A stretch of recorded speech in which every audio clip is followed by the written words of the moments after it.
యెహెజ్కేలు గ్రంథము 10వ అధ్యాయము. నేను చూచుచుండగా కెరూబులకు పైగానున్న ఆకాశ మండలము వంటి దానిలో నీలకాంతమయమైన సింహాసనము వంటిదొకటి అగుపడెను. అప్పుడు అవిసెనార బట్ట ధరించుకొనిన వానితో యెహోవా, కెరూబు క్రిందనున్న చక్రముల మధ్యకు పోయి కెరూబుల మధ్యనున్న నిప్పులు చేతుల నిండా తీసుకొని పట్టణము మీద చల్లుమని సెలవెయ్యగా, నేను చూచుచుండునంతలో అతడు లోపలికి పోయెను. అతడు లోపలికి పోగా కెరూబులు మందిరపు కుడి ప్రక్కను నిలిచియుండెను, మరియు మేఘము లోపలి ఆవరణమును కమ్మియుండెను. యెహోవా మహిమ కెరూబుల పైనుండి ఆరోహణమై మందిరపు గడప దగ్గర దిగి నిలిచెను, మరియు మందిరము మేఘముతో నిండెను. ఆవరణమును యెహోవా తేజో మహిమతో నిండినదాయెను. దేవుడైన సర్వశక్తుడు పలుకున్నట్లుగా కెరూబుల రెక్కల చప్పుడు బయటి ఆవరణము వరకు వినబడెను. కెరూబుల మధ్య నుండు చక్రముల దగ్గర నుండి అగ్ని తీసుకొనుమని ఆయన అవిసెనార బట్ట ధరించుకొనిన వానికి ఆజ్ఞ ఇయ్యగా, అతడు లోపలికి పోయి చక్రము దగ్గర నిలిచెను. కెరూబులలో ఒకడు కెరూబుల మధ్యనున్న అగ్నివైపు చెయ్యి చాపి నిప్పులు తీసి అవిసెనార బట్ట ధరించుకొనిన వాని చేతిలో నుంచగా, అతడు అవి పట్టుకొని బయలుదేరెను. అంతలో కెరూబుల రెక్కల క్రింద మానవ హస్తరూపమొకటి కనబడెను. నేను చూచుచుండగా ఒక్కొక్క కెరూబు దగ్గర ఒక చక్రము చొప్పున 4 చక్రములు కనబడెను. ఆ చక్రములు రక్తవర్ణపు రాతితో చేయబడినట్లుండెను. ఆ 4 చక్రములు ఏకరీతిగా నుండి ఒక్కొక్క చక్రమునకు లోగా మరి ఒక చక్రమున్నట్లుగా కనబడెను. అవి జరుగుచుండగా 4 వైపులు జరుగుచున్నట్లుండెను.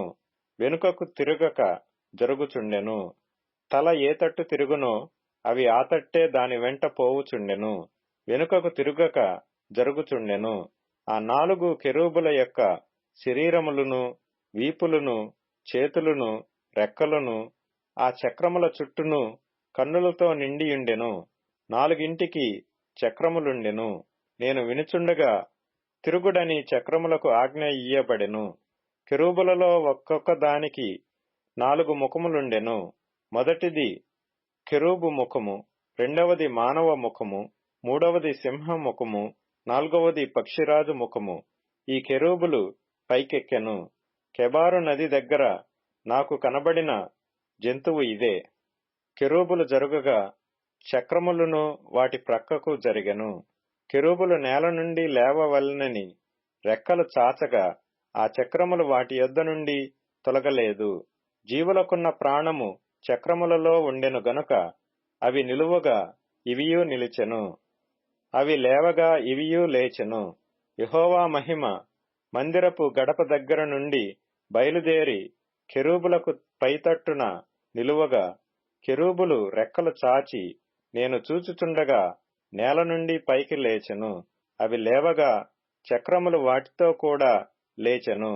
అవి యెహోవా మందిరపు తూర్పు ద్వారమునకు వచ్చి దిగి అక్కడ నిలువగా, ఇశ్రాయేలీల దేవుని మహిమ వాటికి పైగా నిలిచెను. కెబారు నది దగ్గర ఇశ్రాయేలు దేవుని క్రింద నాకు కనబడిన జీవి ఇదే.